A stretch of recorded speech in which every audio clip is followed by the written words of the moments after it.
Squad IPS, bertemu lagi bersama Ibu Seli Yulianti, tentunya dalam materi pelajaran ilmu pengetahuan sosial. Bagaimana kabar Squad IPS hari ini? Mudah-mudahan dimanapun berada selalu dalam kondisi sehat ya. Nah, dalam video pembelajaran kali ini kita akan belajar mengenai persebaran flora dan fauna di Indonesia. Setelah menonton video ini, diharapkan kalian dapat 1. Menganalisis persebaran flora dan fauna di Indonesia. 2. Menganalisis faktor-faktor yang mempengaruhi persebaran flora dan fauna di Indonesia. 3. Mengklasifikasikan satwa langka dan dilindungi di Indonesia. Nah, langsung saja yuk kita simak videonya. Tahukah kamu, Indonesia termasuk 3 negara dengan keanekaragaman hayati terbesar di dunia loh, bersama dengan Brazil dan Zaire. 15% keanekaragaman hayati di dunia berada di Indonesia. Wah, menakjubkan bukan? Di samping memiliki keanekaragaman hayati yang tinggi, Indonesia juga dikenal memiliki keunikan keanekaragaman hayati dilihat dari pola persebarannya. Keanekaragaman hayati tersebut dapat kita lihat dari persebaran flora dan faunanya. Nah, apa sih flora dan fauna itu? Menurut Kamus Besar Bahasa Indonesia, flora adalah keseluruhan kehidupan jenis tumbuh-tumbuhan pada suatu habitat, dan fauna adalah keseluruhan kehidupan jenis hewan pada suatu habitat.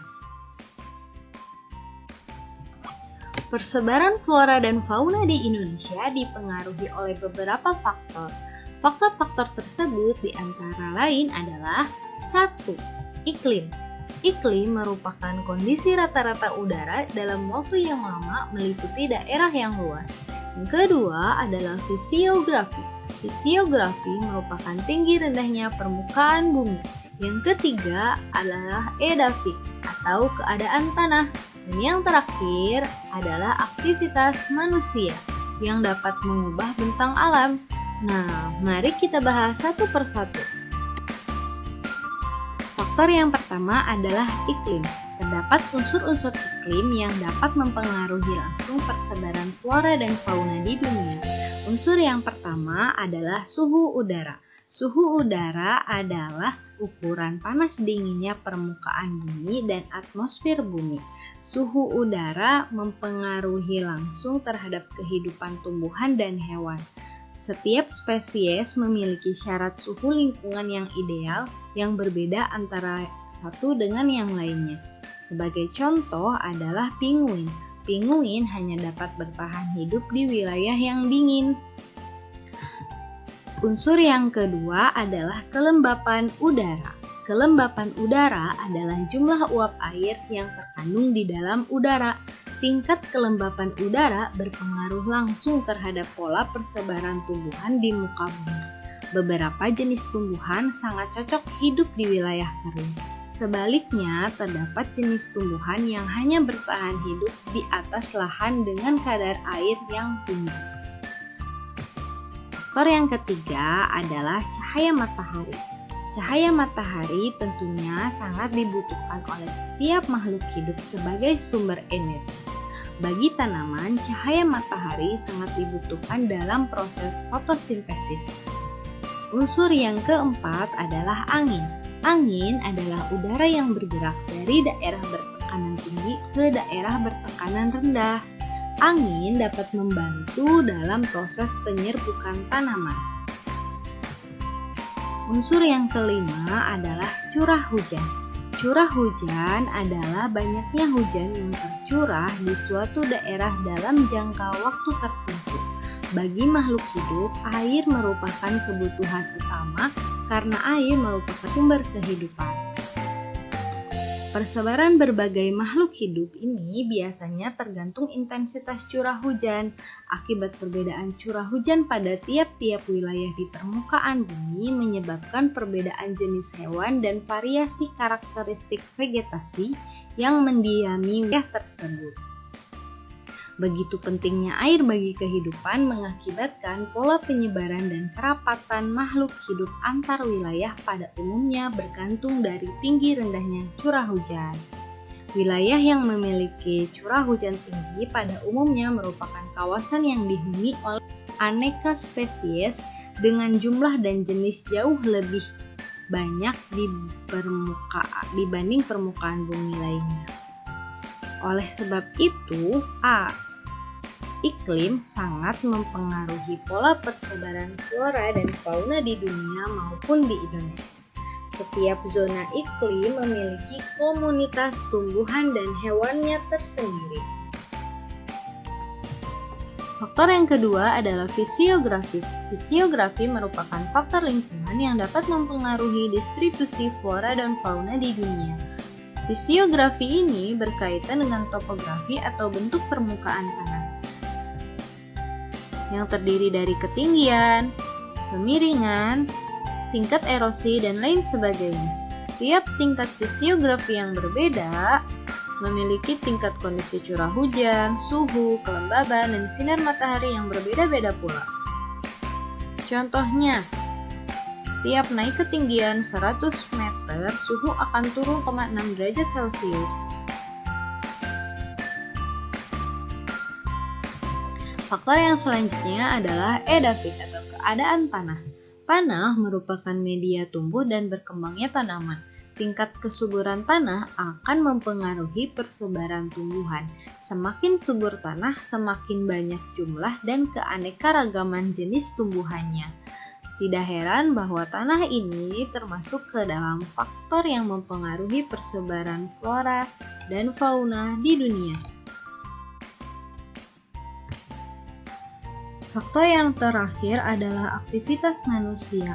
Manusia merupakan faktor biotik yang berpengaruh paling dominan terhadap tatanan kehidupan makhluk hidup di permukaan bumi. Melalui ilmu pengetahuan dan teknologi, manusia bisa membudidayakan beberapa jenis tumbuhan dan binatang di luar habitat aslinya, sehingga bisa melestarikan makhluk hidup. Namun, manusia juga bisa mengubah bentang alam yang ada, seperti hutan alami menjadi daerah pertanian atau pemukiman. Beberapa jenis satwa juga menjadi langka karena diburu oleh manusia.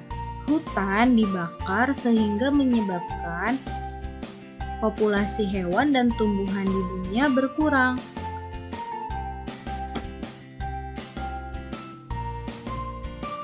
Pada tahun 1856, seorang penjelajah dan ahli ilmu alam berkebangsaan Inggris bernama Alfred Russel Wallace menyatakan bahwa persebaran flora dan fauna di Indonesia dibagi menjadi dua wilayah, yaitu kawasan Indonesia Barat dan Indonesia Timur.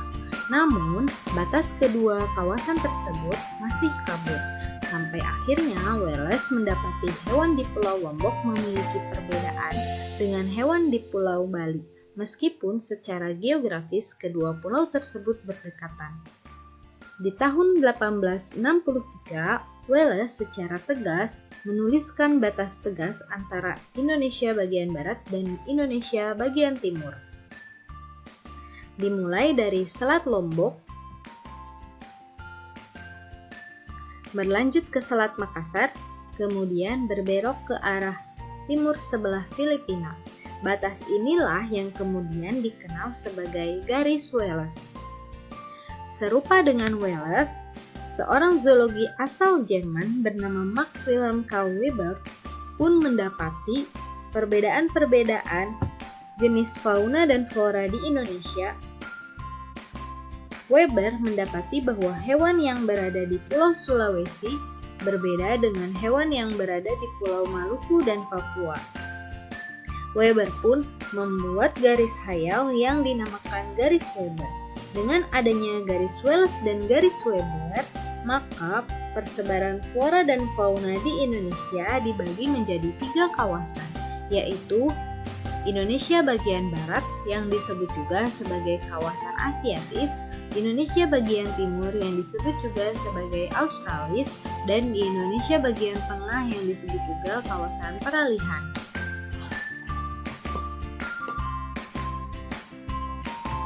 Persebaran flora di Indonesia. Kekayaan flora Indonesia. Jenis flora di Indonesia kurang lebih sebanyak 25.000 jenis atau lebih dari 10% jenis tumbuhan di seluruh dunia. Tidak kurang dari 40% lumut dan ganggang merupakan jenis endemik atau jenis tumbuhan asli yang hanya ada di Indonesia, dengan jumlah total marga endemik di Indonesia sebanyak 202 jenis, 59 diantaranya telah tersebar di wilayah Pulau Kalimantan.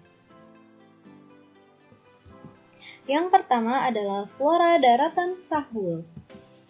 Flora daratan Sahul meliputi wilayah Indonesia bagian barat, yaitu Pulau Sumatera, Jawa, Kalimantan, dan Bali. Flora daratan Sunda ini memiliki kemiripan dengan flora benua Asia. Oleh sebab itu, flora di kawasan ini disebut juga sebagai flora asiatis. Daerah ini terdapat satu jenis hutan, yaitu hutan hujan tropis yang memiliki ciri-ciri pohon-pohonnya besar, tinggi, berdaun lebar, banyak terdapat tumbuhan merambat, banyak terdapat tumbuhan epifit. Contoh flora yang terdapat di kawasan ini ialah Rafflesia arnoldi di Bengkulu, kemuning, meranti, rotan, kayu jati, kayu mahoni, dan hutan bakau. Yang kedua adalah flora peralihan.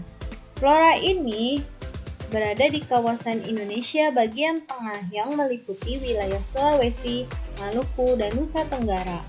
Jenisnya cemara, pinus, palma, hutan hujan tropis, hutan musim, mangrove, nipah, dan stepa. Flora endemiknya yaitu cendana, lontar, cempaka, anggrek, serat kasar, eboni, dan ajang kelincung. Yang ketiga adalah flora daratan Sahul. Flora daratan Sahul meliputi wilayah Pulau Papua dan pulau-pulau kecil di sekitarnya. Wilayah daratan Sahul ini termasuk ke dalam wilayah iklim awe atau tropis kering. Flora endemiknya yaitu matoa, eukaliptus, anggrek hitam, buah merah. Kawasan ini disebut juga sebagai kawasan flora australis. Persebaran fauna di Indonesia. Indonesia memiliki kekayaan fauna yang sangat melimpah. Di antaranya, terdapat 500 jenis mamalia, terdapat lebih dari 4.000 jenis ikan, terdapat 1.000 jenis reptil dan amfibi, terdapat 1.600 jenis burung, dan terdapat 200.000 jenis serangga. Wow, jumlah yang sangat fantastis ya. Yang pertama, fauna Indonesia bagian barat, disebut juga sebagai kawasan asiatis, yang meliputi wilayah Pulau Sumatera, Jawa, Kalimantan, dan Bali, dengan karakteristik yaitu banyak dijumpai hewan mamalia besar seperti gajah, macan, tapir, badak bercula satu, banteng, kerbau, rusa, babi hutan, dan lain sebagainya. Yang kedua, cirinya adalah banyak dijumpai jenis reptil seperti ular, buaya, tokek, kadal, tokek, biawak, bunglon, kura-kura, dan terenggiling. Terdapat berbagai jenis kera dan sedikit burung berwarna namun bersuara merdu.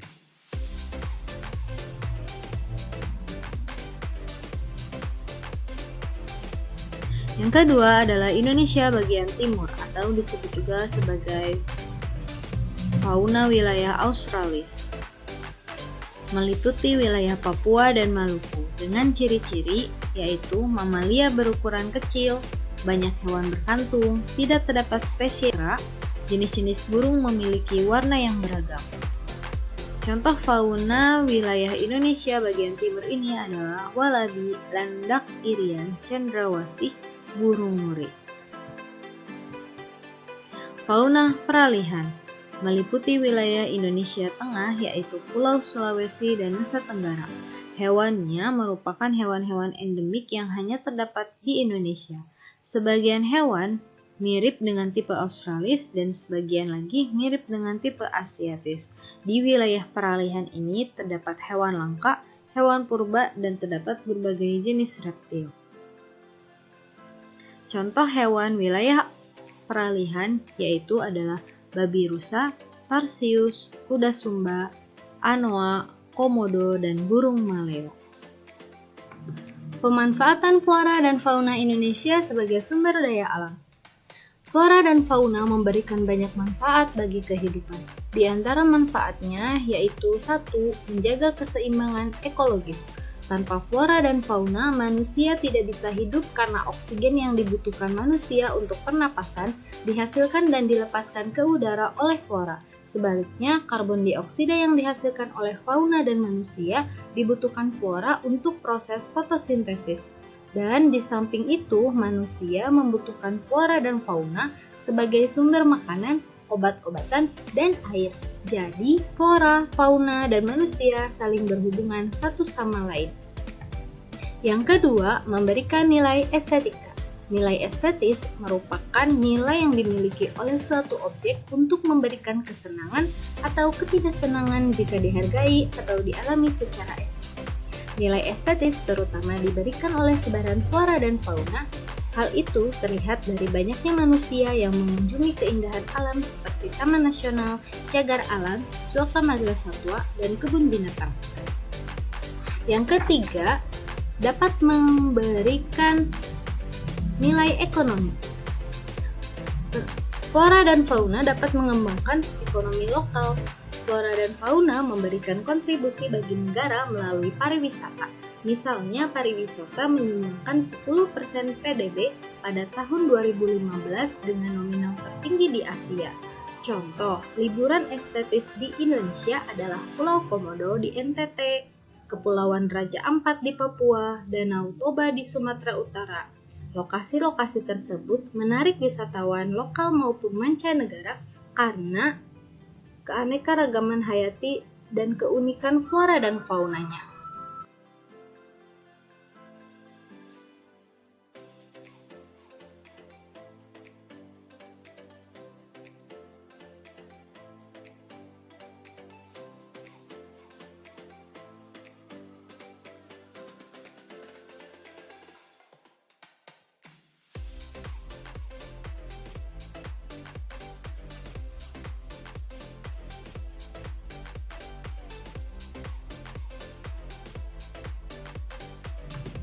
Beberapa satwa langka Indonesia yang disebutkan tadi, yaitu ada badak cula 1.